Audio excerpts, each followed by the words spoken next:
dans le monde et qui parle des arbres. Ça s'appelle « La vie secrète des arbres ». Selon ce livre, les arbres ont des sentiments et ils communiquent. Voici l'auteur de ce livre totalement dément. Voici Peter Wohlleben.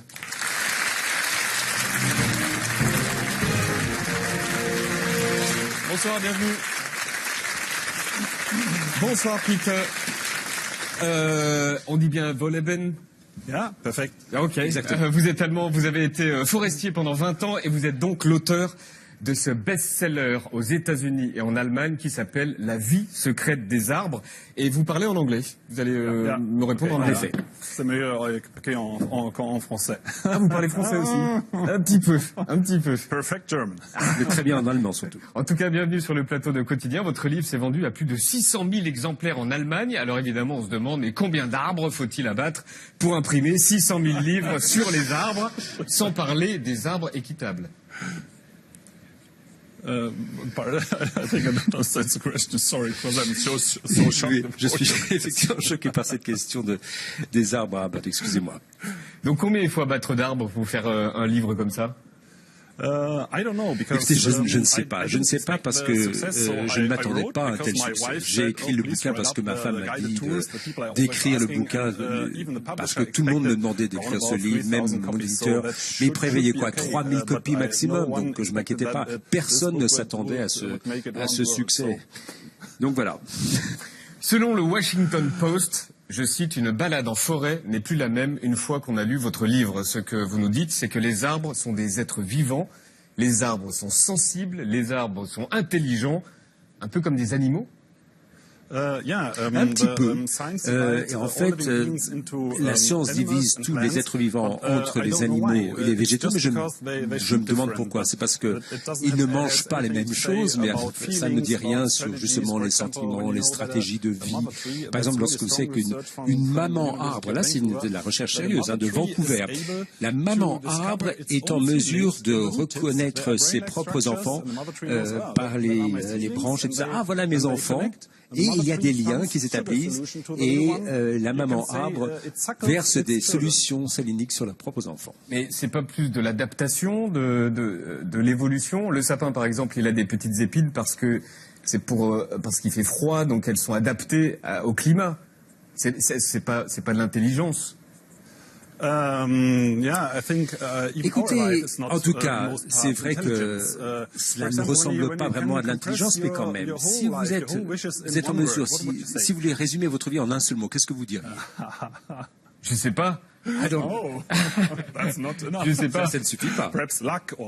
Vous pourriez dire, je sais pas, chance, je sais pas. Ça, ce sont nos instincts. Nos instincts n'ont rien à voir avec l'intelligence. Une réponse spontanée, elle est instinctive. Ou si vous dites Monica Lewinsky, bon, ça n'est pas de l'intelligence quand on prononce son nom. Enfin, disons que ça a fait appel aux émotions et non pas à l'intelligence. Et ces émotions, les arbres sont capables d'émotions. Alors, je ne sais pas pour l'intelligence, mais les émotions, oui. Comment les arbres communiquent-ils entre eux? Vous dites qu'ils communiquent. À vous lire, on a l'impression que c'est comme un réseau social ou Internet. Un petit peu. Les arbres ont quelque chose comme Internet et ça fait une vingtaine d'années qu'on le sait. L'Internet des forêts, c'est une espèce de filament qui pousse partout dans les racines.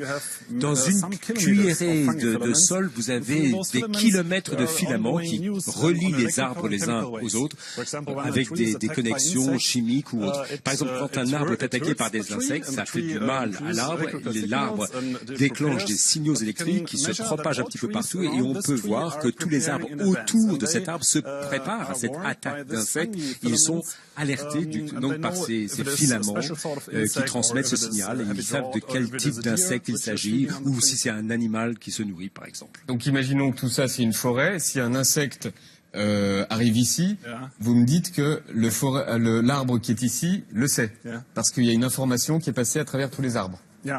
Alors, il y a différentes vitesses de transmission de l'information. Par exemple, vous avez des signaux électriques qui vont à une vitesse d'1 centimètre par seconde, ce qui est rapide pour un arbre. Alors, ça ne suffit peut-être pas. Alors, les arbres ont également des substances chimiques qui peuvent se propager dans l'air. Et là, portées par le vent, l'information se transmet bien plus rapidement aux arbres avoisinants. Mais là, l'inconvénient, c'est que si le vent vient d'un côté et puis il y a un arbre qui est vite, qui n'est pas dans le sens du vent, eh ben, l'animal va le savoir et en tirer parti. Les girafes en Afrique se servent justement de cet effet du vent pour pouvoir attaquer les arbres en douce parce que les autres arbres ne peuvent pas être informés. Et les arbres sont capables de tomber amoureux. Mais oui, mais oui. Alors, mais vous me dites ça, ben oui, comme ça. Même le public se marre. L'amour n'a rien à voir avec l'intelligence. Et les arbres, encore une fois, ont de fortes émotions, peut-être pas beaucoup d'intelligence, mais lorsque un arbre tombe, il doit repousser là où il est. Alors si votre voisin dit quelque chose de stupide, il reste stupide toute sa vie, peu importe. Ce qui se passe, c'est que vous avez des arbres qui sont voisins, qui restent très proches et qui évitent de se gêner l'un l'autre avec leurs arbres. Et ce qui fait que si un arbre est abattu, l'autre, son voisin, mourra dans l'année qui suit, un peu comme un vieux couple. Donc on peut dire, oui, qu'un arbre à côté comme voilà celui-ci, il aime l'autre. On pourrait dire ça. Alors, on peut dire qu'ils sont amis ou amants, je ne sais pas. On peut dire qu'ils s'aiment. C'est très poétique. C'est très poétique, mais est-ce que c'est scientifique? Ce que vous me dites. Oui, non, c'est scientifique, c'est scientifique. Alors, on ne peut pas mesurer la force des émotions, mais enfin, le fait qu'il y ait des liens plus forts entre certains arbres qu'avec d'autres arbres, ça, on peut le vérifier, on peut le mesurer. Alors, évidemment, je ne parle pas le langage des arbres. Traduit en langage des hommes, on peut sentir peut-être 90% des émotions vécues. Et les arbres de la ville, vous dites que ce sont des orphelins solitaires. Nous, ça nous fait un peu de verdure. Vous, ça vous plaît pas? Si, moi, ça me plaît. Mais quand même, pour l'arbre de la ville, c'est un petit peu comme si on avait remis la nature dans la ville. Mais effectivement, les arbres de la ville sont comme des gamins de la rue qui sont élevés sans leurs parents. Alors ces arbres grandissent très vite. Alors on dit voilà, c'est un arbre qui se pousse vite, c'est une bonne chose. Mais en fait, non, ces arbres, normalement, devraient attendre 200 à 300 ans avant de pouvoir grandir aussi vite. Donc là, ils zappent leur enfance ou leur jeunesse, ces pauvres arbres. Et un arbre qui aurait vécu 200 ans dans une ville, on trouverait ça génial. Mais en réalité, ce qui se passe dans une ville, c'est qu'un arbre, au bout avant 200 ans, mais il va jamais survivre aussi longtemps. À Paris, par exemple, il y a très peu d'arbres aussi vieux. Donc ces arbres meurent jeunes. Et d'ailleurs, il y a une étude finlandaise et autrichienne qui montre que les arbres doivent dormir la nuit. Ils reposent leurs branches. Et même si la pression de l'eau remonte dans les branches, alors que les branches devraient se relever, en fait, elles se rabaissent et c'est quand le jour se lève, quand le soleil se lève, que les branches se redressent. On ne sait pas trop pourquoi elles le font, mais lorsque vous avez un arbre à côté d'un lampadaire qui brûle toute la nuit, eh ben, il ne peut pas dormir, le pauvre. Est-ce qu'il faut câliner les arbres, les entourer avec nos bras, les embrasser, ou alors c'est un peu débile? Ils font ça dans certains pays. C'est vrai, mais moi j'aime les gens qui embrassent les arbres, mais moi-même je ne les embrasse pas. Il faut savoir que les arbres sont comme des êtres très lents.